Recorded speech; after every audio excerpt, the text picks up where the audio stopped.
अजय मेरे दोस्तों, स्वागत है आपके अपने YouTube चैनल दया कोचिंग सेंटर पर। तो मेरे बच्चों, जो आज का सेशन रहेगा बड़े शानदार क्वेश्चंस रहेंगे, साइंस के क्वेश्चंस रहेंगे और जनरल साइंस के क्वेश्चंस हैं।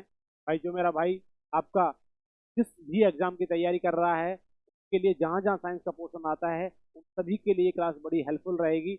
और जो मेरा भाई फिलहाल में जो करंट में क्लास चली हुई है भाई आपकी, मोस्टली जो है आपके आर्मी का जो बच्चा है, जो एनए है, ट्रेड्समैन है, टेक्निकल है, जिसकी भी तैयारी कर रहा है भाई, जीडी वाला बच्चा, सभी के लिए हेल्पफुल क्लास रहेगी। चलिए टाइम वेस्ट ना करते, क्लास स्टार्ट करते हैं। फर्स्ट क्वेश्चन आपके सामने है। फर्स्ट क्वेश्चन देखिए भाई। फर्स्ट क्वेश्चन क्या कह रहा है?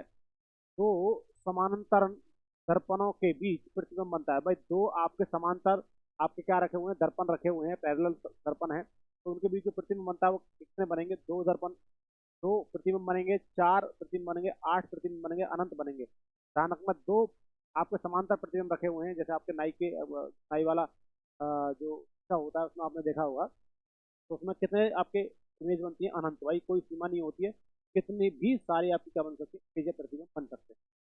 अगला क्वेश्चन आपके सामने है। जब कोई जहाज नदी से समुद्र में प्रवेश करता है तो ऊपर उठ जाता है, नीचे धंस जाता है, उसके स्तर में कोई बदलाव नहीं आता है या फिर ध्यान रखना बच्चा, जब कोई भी जहाज नदी से समुद्र में जाएगा तो ऊपर की ओर उठ जाता है। होता क्यों है ऐसा पता है? इसके पीछे एक रीजन होता है, क्योंकि डेंसिटी का फर्क होता है। समुद्र की डेंसिटी ज्यादा होती है और आपका नदी का जो पानी होता है डेंसिटी कम होती है, क्योंकि समुद्र का जो पानी है उसमें नमक भरा हुआ होता है। डेंसिटी ज्यादा होने के कारण क्या हो जाता है?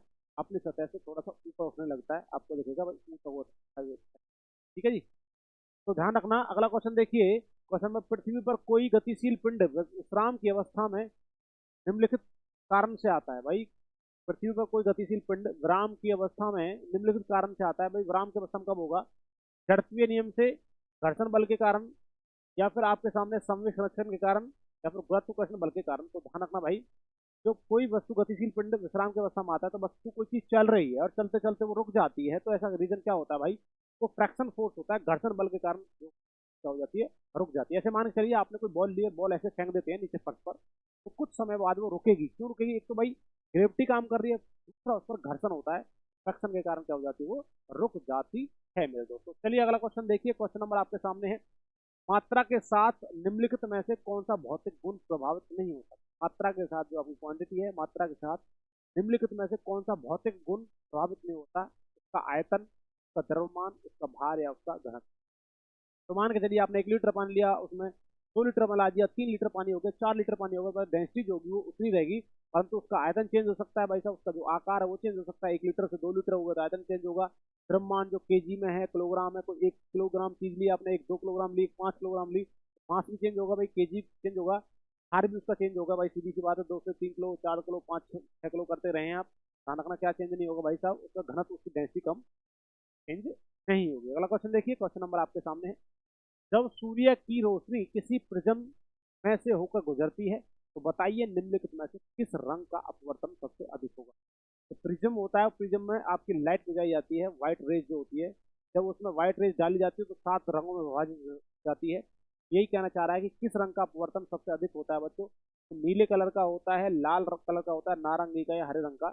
जल्दी से कमेंट करके बताइए भाई। सबसे ज्यादा जो अपवर्तन होगा वो कौन से कलर का होता है बच्चों? का होता है आपका, आपके नीले रंग का होता है। रंग का होता है नीले रंग का। अगला क्वेश्चन देखिए।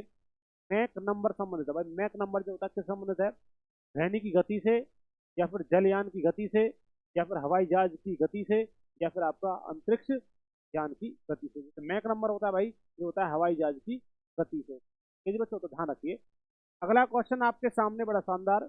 जब कोई मनुष्य रोशनी से अंधेरे कमरे में घुसता है, जब कोई व्यक्ति, मनुष्य, रोशनी से अंधेरे कमरे में घुसता है तो उसे कुछ समय तक कुछ नहीं दिखाई देता है, बाद में उसे दिखाई देना आरंभ हो जाता है। क्योंकि ऐसा क्यों होता है? देखो ध्यान रखना, तेज प्रकाश में सिकुड़ना और कम प्रकाश में आपका फैलना, ये आंख की एक भाग होता है जिसको बोलते हैं प्यूपिल। प्यूपिल को बोलते हैं पुतली। पुतली तेज प्रकाश में सिकुड़ती है, कम प्रकाश में फैलती है। तो ये देख लीजिए कि आंख की आइरिस सिकुड़ती है, की आंख की आइरिस फैलती है, उसकी आंख के लेंस और रेटिना की दूरी बढ़ जाती है, या उसकी आंख के लेंस की लंबाई बढ़ जाती है। तो ध्यान रखना, ये कहना चाह रहा है कि भाई साहब अंधेरे कमरे में से मनुष्य रोशनी से अंधेरे कमरे में घुस रहा है तो फिर आंख की जो आइरिस है वो क्या हो जाती है बच्चा? वो कैसी हुई? वो आपकी हुई होती है। की वजह से क्या होता है दिखाई नहीं देता है, परंतु कुछ समय बाद उसको क्या होता है दिखाई देना आरंभ हो जाता है, क्योंकि धीरे क्या होती है तो आपकी आपकी क्या होती है तो आपकी आयरिस जो होती है। वैसे बच्चा यहाँ पर क्वेश्चन जो लिखा हुआ है ना, ये क्वेश्चन थोड़ा सा गलत है।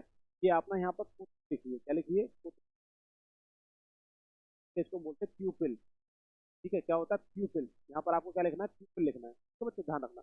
प्यूपिल जो होती है, आयरिस जो होता है, आंख का कलर जो होता है, आंख का जो रंग होता है वो आयरिस पर निर्भर करता है। जो काला काला भाग है, देखिए मैं यहाँ बता देता हूँ आपको, तो ये काला काला भाग ये है ना पूरा, ये ऐसे बड़ा बड़ा सा जो भाग है, काला काला जो भाग है, ये तो है आपका आयरिस, और इसके बीच में एक पॉइंट होता है, गोल सा छेद होता है, इससे पुतली। ठीक है जी, ये पुतली है और ये आपका आयरिस है। तो बच्चों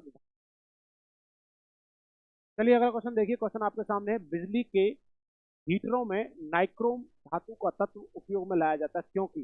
देखिए बेटा, नाइक्रोम जो होता है इलेक्ट्रिसिटी का क्या होता है, ये कंडक्टर तो होता है, परंतु ये रेजिस्टेंस इसका जो होता है वो प्रतिरोध जो होता है वो ज्यादा होता है। इसी वजह से गुस्सा के मारे जलने लगता है, क्योंकि करंट को पास नहीं होने देता अपने में से पास होने में तो रोकता है उसको, तो होगी परंतु रोकेगा, और गुस्सा के मारे वो क्या हो जाएगा लाल हो जाता है। देखिए तो इसका ऑप्शन फर्स्ट है, इसकी प्रतिरोधकता अधिक होती है, इसकी गलनांक अधिक होता है, इसमें अधिक शक्तिशाली विद्युत धारा प्रभावित की जा सकती है। तो इसका मतलब सारे हैं, प्रतिरोधकता अधिक होती है, गलनांक भी बहुत अधिक होता है भाई, ध्यान रखना। यदि टेम्परेचर ज्यादा हुआ तो ये क्या कर जाएगा भाई साहब, ये क्या हो जाएगा पिघल जाएगा, तो ध्यान रखना। और इसमें अधिक शक्तिशाली विद्युत धारा प्रभावित की जा सकती है, तो ध्यान रखना, इसका सभी होंगे।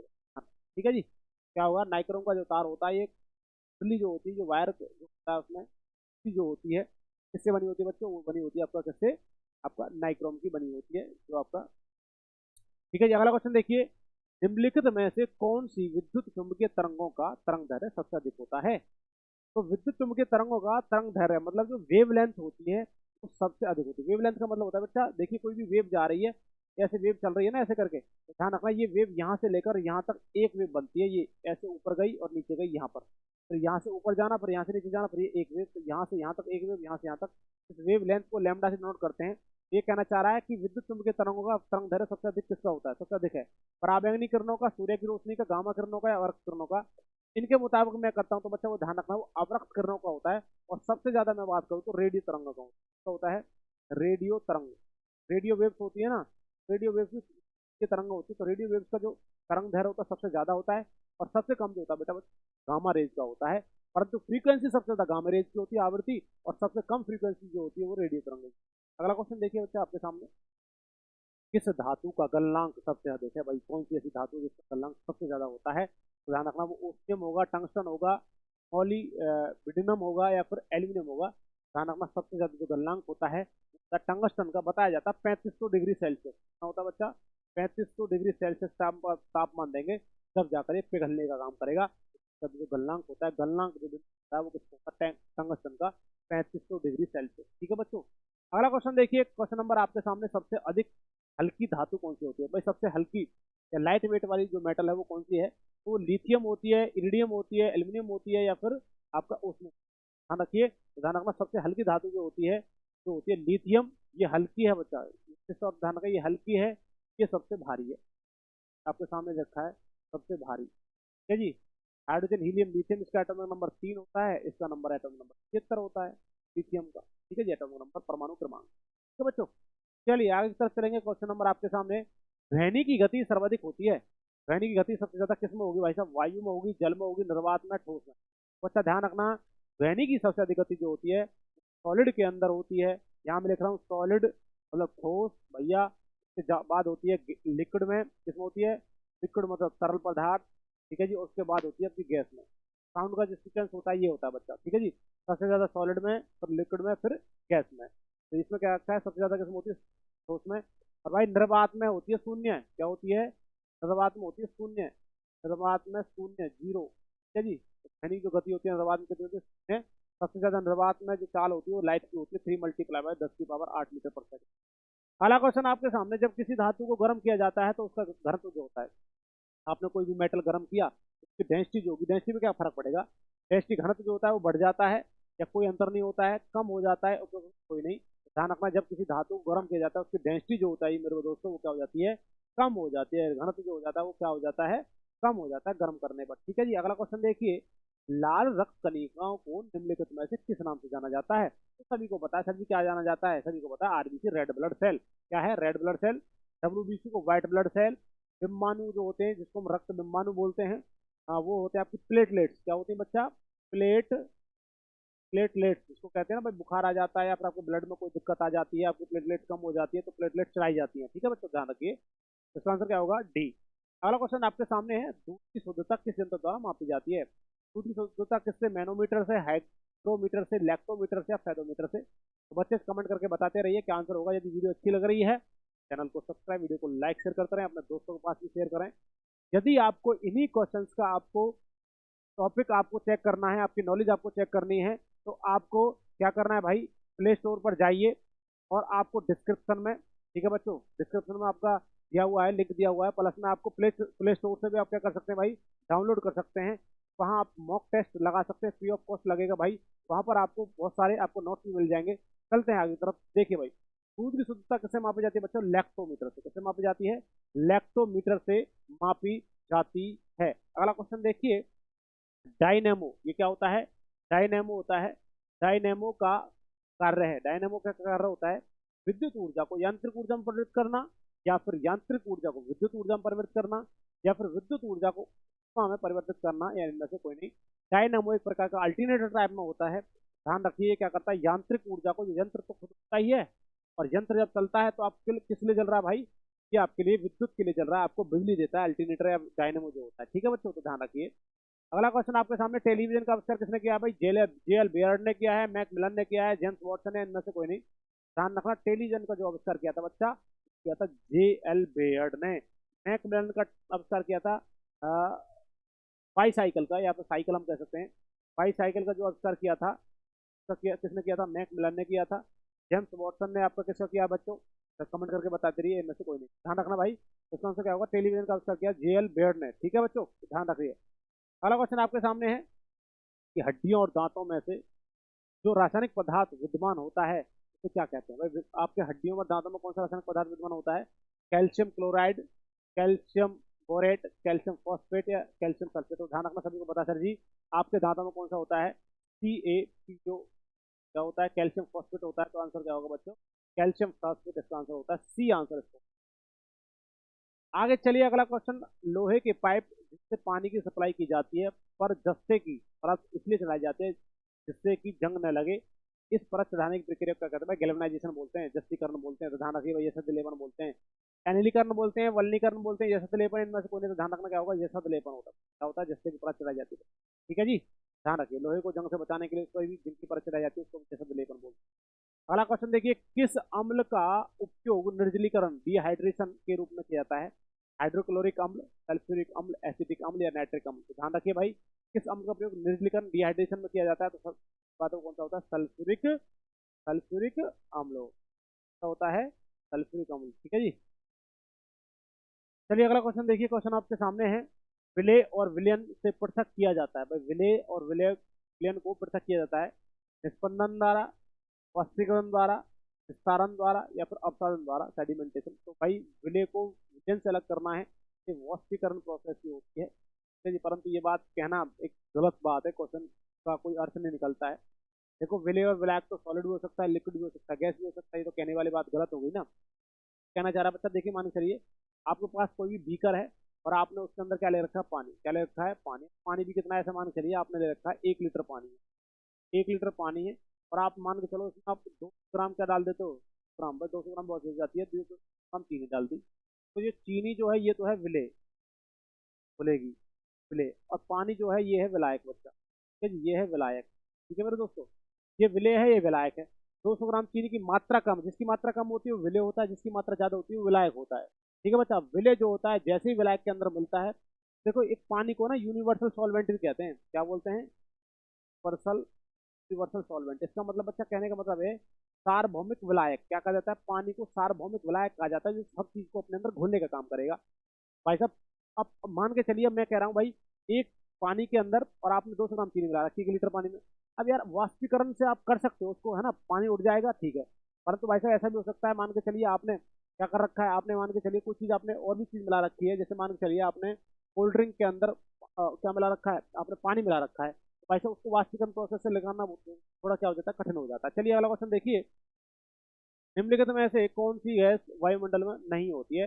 सभी को बताया सर जी, नाइट्रोजन भी होती है सर, हीलियम भी होती है, और भाई आपका क्या होती है, क्रिप्टॉन हम कह सकते हैं। कौन सी? क्लोरीन गैस नहीं होती। क्या होती है? क्लोरीन गैस आपके वायुमंडल में नहीं होती है। नाइट्रोजन, कार्बन, हाइड्रोजन, ऑक्सीजन, ठीक है जी, ये सभी गैस क्या होती है आपके वायुमंडल में होती है, परंतु कौन सी? क्लोरीन गैस नहीं होती। पोटेशियम क्लोरेट को गर्म करने पर, भाई पोटेशियम क्लोरेट है, क्लोराइड जो होता है, तो गर्म करने पर क्या होगा? नाइट्रोजन गैस निकलती है, ऑक्सीजन गैस निकलती है, हाइड्रोजन गैस निकलती है, इनमें से कुछ ध्यान रखना बच्चा। जब पोटेशियम क्लोराइड को गर्म किया जाता है उसमें निकलती है ऑक्सीजन गैस। कौन सी निकलती है बच्चा? ऑक्सीजन गैस, O2 गैस निकलती है। अगला क्वेश्चन देखिए, समुद्र के पानी से नमक निकालने के लिए कौन सी विधि अपनाई जाती है? आप समुद्र के पानी से नमक को अलग कर रहे हैं तो कौन सी प्रोसेस होती है? ऊर्ध्वपातन, जिसको हम सब्लिमेशन बोलते हैं, वाष्पीकरण इवोपरेशन, क्रिस्टलाइजेशन क्रिस्टलीकरण, या फिर आसवन विधि। जल्दी से कमेंट करके बताइए भाई, समुद्र के पानी से नमक निकालने की प्रोसेस को क्या कहते हैं? देखिए ये बात यहाँ भी तो थोड़ा सा हम कह सकते हैं डाउट वाला क्वेश्चन होता है, क्योंकि देखिए समुद्र के पानी को समुद्र के पानी को समुद्र के पानी को साफ किया जाता है, साफ किया जाता है। वैसे देखो समुद्र के पानी को फिल्टर जो किया जाता है ना, वो किया जाता है आसवन विधि से।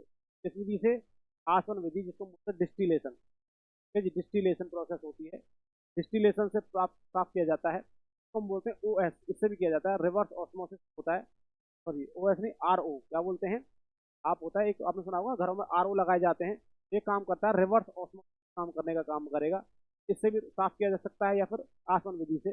परंतु यहाँ पर कह रहा है वाष्पीकरण है, तो ध्यान रखना इसका जो मेन आंसर होगा, क्या कर सकता है, वाष्पीकरण भी हम कह सकते हैं, प्लस में हम क्या कर सकते हैं, आसवन विधि। दोनों आंसर इसके होने सही है। ठीक है बच्चों, तो ध्यान रखिए। अगला क्वेश्चन देखिए आपके सामने है भाई, क्वेश्चन देखिए, क्वेश्चन आपके सामने है,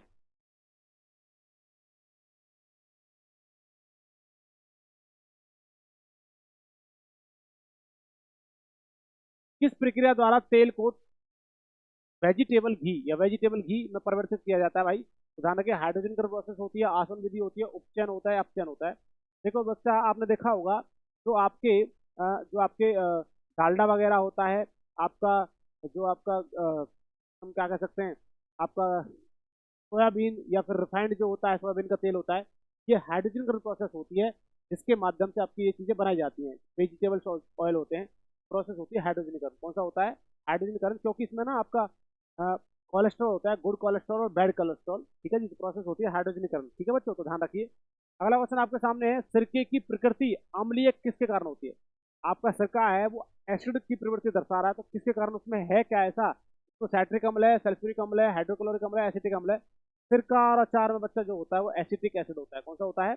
एसिटिक एसिड। एक अचार भी हम कह सकते हैं सिरका में, और उसमें आपका अचार में, क्योंकि हम कह सकते हैं एसिड ट्रिक लगा करके अचार बनाना है, और अचार को गलाने के लिए उसमें सिरका मिलाना है। सिरका और अचार में कौन सा होता है? Acid trick. तो एसिड ट्रिक लगानी है। ठीक है बच्चों, ध्यान रखिए, इसके लॉजिक होते हैं। अगला क्वेश्चन देखिए, क्वेश्चन नंबर है आपके सामने, पॉलीथीन का औद्योगिकरण उत्पादन किसके बहुलीकरण द्वारा होता है? पॉलीमराइजेशन हम करते हैं। पॉलीथीन का औद्योगिकरण उत्पादन किसके बहुलीकरण के लिए होता है? मिथेन द्वारा, या फिर एसिटिलीन के द्वारा, या फिर इथाइलिन के द्वारा, या फिर स्टायरिन के द्वारा? जल्दी से बताइए बच्चा, ध्यान रखना भाई, वो क्या होता है? इथाइलिन। क्या होता है? इथाइलिन के द्वारा क्या किया जाता है? पॉलीथीन का औद्योगिकरण उत्पादन किया जाता है। अगला क्वेश्चन देखिए, खनिज एवं चट्टानों में कौन सा तत्व सबसे अधिक पाया जाता है? भाई आपके खनिज व चट्टान जो होते हैं उसमें सबसे अधिक तत्व कौन सा पाया जाता है? कौन सा एलिमेंट सबसे ज्यादा पाया जाता है? ऐसा तत्व कौन सा है? तो वो कार्बन तत्व होता है, वो सिलिकॉन होता है, वो हाइड्रोजन होता है, वो बोरॉन होता है। ध्यान रखना, हर एक मात्रा में सबसे ज्यादा जो मात्रा में पाया जाता है वो कार्बन पाया जाता है। ऐसा बताया जाता है कि कार्बन के 5 लाख यौगिक होते हैं भाई साहब, किसी के अंदर भी कार्बन हो सकता है। CO2, तो सी में कार्बन हो गया, किसी H12O6 मतलब ग्लूकोज का है, इसमें कार्बन हो गया, C2H5OH, इसमें भी आपका इथाइल अल्कोहल है, इसमें कार्बन होता है, सब में कार्बन होता है। तो ध्यान रखना, खनिज और चट्टान में कौन सा होता है? कार्बन सबसे ज्यादा होगा। अगला क्वेश्चन देखिए, सबसे अधिक यौगिक किस तत्व द्वारा हाइड्रोजन के साथ बनाए जाते हैं? सबसे अधिक यौगिक किस तत्व द्वारा हाइड्रोजन के साथ बनाए जाते हैं? Oxygen, silicon, carbon, nitrogen. वही है भाई साहब का, क्या होगा? हाइड्रोजन के साथ बनाए जाते हैं सबसे ज्यादा कार्बन के। ठीक है जी, तो बनाए जाते हैं कार्बन के, बनाए जाते हैं। जैसे मान के लो C6H12O6, इसमें भी हाइड्रोजन आ रहा है, प्लस में कार्बन भी आ रहा है। अगला क्वेश्चन आपके सामने है, गुब्बारों में हाइड्रोजन की अपेक्षा हीलियम भरना अधिक उपयोगी माना जाता है, क्यों? क्योंकि भाई साहब ये वेट में क्या होती है? हल्की होती है, इसी वजह से। तो ये सस्ती होती है, ये कम भारी होती है, उड़न क्षमता अधिक होती है, फिर हवा के साथ मिलकर विस्फोटक मिश्रण देती है। ध्यान रखना भाई, क्या होगा? गुब्बारा में हाइड्रोजन की अपेक्षा हीलियम भरना अधिक उपयोगी माना जाता है, क्योंकि भाई साहब ये कैसी होती है बच्चा, देखिए ये क्या होती है, ये कम भारी होती है, इसी वजह से गुब्बारा में हाइड्रोजन गैस की अपेक्षा हीलियम गैस भरी जाती है।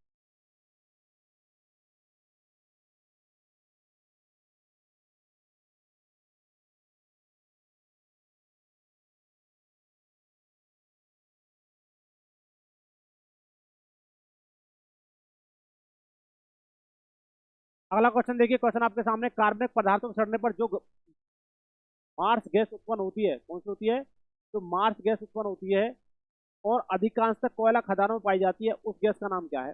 भैया इथेन है, मीथेन है, कार्बन डाइऑक्साइड, कार्बन मोनोऑक्साइड, ध्यान रखना भाई साहब कौन सी गैस होती है। आपके जो आपके क्या होते हैं, जो खदान होती है उसमें कौन सी गैस होती है, मीथेन गैस होती है। कौन सी गैस होती है, मीथेन गैस होती है भाई साहब। आपने एक मूवी पे आई है अक्षय कुमार की, उसमें कहते हैं कि मीथेन गैस की मात्रा ज्यादा बढ़ने लगी है, सांस लेने में कठिनाई होने लगती है, भाई साहब ये विषैली गैस नहीं होती। विषैली गैस में सबसे ज्यादा होती है कार्बन मोनोऑक्साइड, CO। देखिए बैटरी बनाने में किस अम्ल का प्रयोग होता है, सल्फ्यूरिक एसिड का, नाइट्रिक अम्ल का, हाइड्रोक्लोरिक अम्ल का, एसिटिक अम्ल का। सभी को पता है सर जी, H2SO4 क्या होता है, सल्फ्यूरिक अम्ल होता है, H2SO4 का प्रयोग किया जाता है। तो आंसर क्या होगा, सल्फ्यूरिक अम्ल बैटरी के अंदर होता है। ठीक है जी, हाइड्रोक्लोरिक अम्ल होता है HCl, मनुष्य के पेट में होता है। ठीक है जी, नाइट्रिक अम्ल होता है भाई, उसके बाद एसिटिक अम्ल होता है, एसिटिक अम्ल स्थिर का आचार में होता है, नाइट्रिक अम्ल जो होता है जिसका मतलब करके बताइए किसमें। किण्वन प्रक्रिया में निम्नलिखित में से किसका उत्पादन आवश्यक रूप से होता है। तो किण्वन प्रक्रिया होती है और किसका उत्पादन आवश्यक रूप से होता है, इथाइल अल्कोहल का, मिथाइल अल्कोहल का, एसिटिक अम्ल का, क्लोरीन का। ध्यान रखना, शराब बनाई जाती है किण्वन प्रक्रिया से, तो इथाइल अल्कोहल क्या होता है, इथाइल अल्कोहल जिसको हम बोलते हैं CH5, ये किण्वन प्रक्रिया द्वारा बनाई जाती है दोस्तों। ठीक है जी। अगला क्वेश्चन देखिए, क्वेश्चन आपके सामने है, प्राकृतिक रबर को कठोर तथा उछालने योग्य बनाने के लिए किस पदार्थ को मिलाया जाता है। तो भाई कार आपने रबड़ को क्या करना है, कठोर बनाना है, प्राकृतिक रबड़ को कठोर बनाना है, तो उसमें क्या मिलाया जाएगा जिससे वो कठोर हो जाए। पेट्रोल की जेली बनाई है, सल्फ्यूरिक अम्ल बनाना है, गंधक मिलाना है, स्पंज मिलाना है। ध्यान रखना उसमें क्या मिलाना है भाई, गंधक मिलाना है। जैसे हम कह सकते हैं सल्फर मिलाना है, क्या मिलाना है, सल्फर। सल्फर मिलाने से क्या होती है, वो कठोर बन जाती है भाई। ठीक है जी दोस्तों, वल्नीकरण प्रोसेस होती है जी, रबर के अंदर आप सल्फर मिला रहे हो तो वल्नीकरण प्रोसेस कठोर हो जाती है। सोडियम को मिट्टी के तेल में क्यों रखा जाता है, सोडियम जो होता है उसको मिट्टी के तेल में क्यों रखा जाता है भाई, क्यों, अपने मौलिक स्वरूप में बनाए रखने के लिए। हवा में इसका ऑक्सीकरण होने लगता है, हवा में वाष्पीकरण होने लगता है, या फिर हवा में यह जलना आरंभ कर देता है। तो ध्यान रखना भाई क्या होने लगता है भाई, तो आपका सोडियम होता है, ये क्या करेगा भाई, मिट्टी के तेल में इसलिए रखा जाता है क्योंकि ये क्या करने लगता है भाई, हवा के साथ क्या करता है, ये आपका ऑक्सीकरण करने लगेगा, हम कह सकते हैं ये क्या करने लगेगा, जलने आरंभ कर देता है। क्या करने लगता है, ये जलने लगता है। ठीक है बच्चा, तो ध्यान रखना, इसका आंसर क्या होगा, ये होगा। अगला क्वेश्चन देखिए, गन पाउडर मिश्रण होता है तो मिट्टी और TNT का, या फिर गंधक मिट्टी और लकड़ी के कोयले का, सोरा गंधक और लकड़ी के कोयले का, या हम कह सकते हैं भाई TNT और लकड़ी के कोयले का। ध्यान रखना भाई, गन पाउडर होता है, ये क्या होता है बच्चा, सोरा गंधक और लकड़ी के कोयले का क्या होता है, मिश्रण होता है, इसको हम बोलते हैं गन पाउडर। गन पाउडर जो होता है, ठीक है बच्चों, सोरा गंधक लकड़ी के कोयले का बना होता है भाई। अगला क्वेश्चन आपके सामने है, किसी रासायनिक यौगिक की सबसे छोटी इकाई क्या होती है, कोई भी केमिकल कंपाउंड है, स्मॉलेस्ट यूनिट क्या होती है, परमाणु होगा, इलेक्ट्रॉन होगा, प्रोटॉन होगा, अणु होगा। ध्यान रखिए बच्चों, ध्यान रखना, किसी भी रासायनिक यौगिक की सबसे छोटी इकाई क्या होती है। यदि हम बात करते हैं भाई, यहाँ पर भी क्वेश्चन थोड़ा सा चेंजमेंट हो रहा है। रासायनिक यौगिक की सबसे छोटी इकाई क्या होती है, यहाँ पर हम कह सकते हैं मॉलिक्यूल, क्या कह सकते हैं, अणु जो होता है। वैसे सबसे छोटी पदार्थ की सबसे छोटी इकाई क्या होती है, हमें आपको क्लियर कर देते हैं। पदार्थ की सबसे छोटी इकाई जो होती है भाई, वो होती है एटम, परमाणु। ठीक है जी, परमाणु जो होता है, परमाणु तो होते हैं, परमाणु के अंदर क्या क्या होता है, आपका 3 चीजें होती हैं, एक होता है इलेक्ट्रॉन, एक होता है प्रोटॉन, और एक होता है न्यूट्रॉन। आप देख लीजिए क्या होगा। तो पदार्थ की सबसे छोटी इकाई जो होती है परमाणु, एटम होता है। एटम से मिलकर मॉलिक्यूल से बनता है, मॉलिक्यूल से मिलकर आपको कोई भी एलिमेंट बनेगा, एलिमेंट से मिलकर आपको कोई पदार्थ या यौगिक बनेगा, और यौगिक से आपको मिलकर के कोई चीज। ठीक है जी, तो अगला क्वेश्चन देखते हैं भाई। अगला क्वेश्चन है, हाइपो जिसका उपयोग फोटोग्राफी में होता है, रासायनिक तौर पर कहलाता है। तो silver bromide, sodium thiosulphate, sodium phosphate, या सोडियम नाइट्रेट। ध्यान रखना ये क्या होता है, सोडियम थायोसल्फेट होता है। ठीक है जी, अगला क्वेश्चन देखिए, अप्राकृतिक रूप से फलों को पकाने के लिए किस गैस का प्रयोग किया जाता है भाई। आपको नेचुरल पकते हैं, एक चीज होती है, एक होता है आपको फलों को पेड़ से तोड़ने के बाद कोल्ड स्टोर में गैस छोड़ी जाती है, जिसमें पक जाते हैं कुछ समय के बाद। तो क्या मिलाया जाता है, थैलिन मिलाया जाता है, एथेन या कार्बन डाइऑक्साइड या फिर एसिटिलीन। ध्यान रखना भाई साहब, इसका जो होगा, फलों को पकाने के लिए किस गैस का प्रयोग किया जाता है, एक एसिटिलीन गैस होती है। ये एथाइलिन भी है भाई, ये भी है और ये भी है, एसिटिलीन और एथाइलिन दोनों गैसों का प्रयोग किया जाता है जिसमें फलों को पकाने के लिए। अगला क्वेश्चन देखिए, तत्काल शक्ति के लिए खिलाड़ी किसका प्रयोग करते हैं, ग्लूकोज का प्रयोग करते हैं। किसका प्रयोग करते हैं, ग्लूकोज। और इसमें क्या है, ग्लूकोज नहीं है तो क्या होगा, क्या होगा आंसर, तो ना विटामिन C है, ना नमक है, ना दूध है। तत्काल एनर्जी के लिए जो खिलाड़ी करते हैं वो ग्लूकोज का यूज करते हैं। ग्लूकोज भी क्या है, सुक्रोज है। सुक्रोज क्या होता है भाई साहब, आपका एक ही कार्बोहाइड्रेट है, एनर्जी देने का काम करेगा। निम्नलिखित में सबसे अधिक कठोर कौन सा है भाई? निम्नलिखित में से सबसे अधिक कठोर कौन सा है बच्चा? सबसे कठोर होता है वो फिटकरी होता है, वो हीरा होता है, वो टेरिलियम होता है, वो फ्राज होता है। ध्यान रखना बच्चों, सबसे कठोर होता है हीरा। ठीक है जी। हीरा एक पदार्थ होता है जो इलेक्ट्रिसिटी का बैड कंडक्टर है, हीट का कंडक्टर होता है। अगला क्वेश्चन आपके सामने है, वयस्क व्यक्ति का हृदय 1 मिनट में कितनी बार धड़कता है? सभी को पता है आपका जो हृदय है वो कितनी बार धड़कता है 1 मिनट में? वो 72 बार, 120 बार या 100 बार? तो ध्यान रखना 72 बार धड़कता है। कितनी बार धड़कता है? 72 बार। यदि वीडियो अच्छी लग रही है चैनल सब्सक्राइब करें, वीडियो को लाइक शेयर करते रहें मेरे दोस्तों। यदि आपको इन्हीं क्वेश्चन का टेस्ट सीरीज लगानी है तो आपको दया कोचिंग सेंटर ऐप को प्ले स्टोर से डाउनलोड कर सकते हैं, और वीडियो के अंदर डिस्क्रिप्शन में भी आपको लिंक दिया हुआ है, वहां से जाकर आपको डाउनलोड कर सकते हैं। आपको फ्री ऑफ कॉस्ट वहां पर आपको टेस्ट सीरीज लगाने को मिलेगी, प्लस में आपको बच्चा वहां पर नोट्स भी प्रोवाइड हो सकते हैं। चलिए अगला क्वेश्चन देखिए। क्वेश्चन आपके सामने है, निम्नलिखित में से कौन सा असंरक्षित बल है? वैसे कौन सा असंरक्षित बल है? गुरुत्वाकर्षण बल है, श्यानता का बल है, अंतर परमाणु बल है, या फिर स्थिर विद्युत बल है? ध्यान रखना वो कौन सा होता है? श्यानता जो बल होता है ये कैसा होता है? असंरक्षित बल होता है बच्चों। अगला क्वेश्चन देखिए, एटम बम की खोज किसने की भाई? ऑटो हॉर्न ने करी है, एल्बर्ट आइंस्टीन ने कही है, या फिर केपलर ने की है, रदरफोर्ड ने? सभी को बताया बच्चा। ध्यान रखना बच्चा, जो आपके एटम बम की खोज करता है बच्चा, वो कौन से होते हैं भाई? आपके ऑटो हॉर्न है। एटम बम के खोजकर्ता कौन है? ऑटो हॉर्न कहे जाते हैं बच्चा। ठीक है जी। अगला क्वेश्चन देखिए, वायुमंडलीय दाब नापने वाला यंत्र कौन सा होता है? तो बैरोमीटर होता है, सभी को पता है।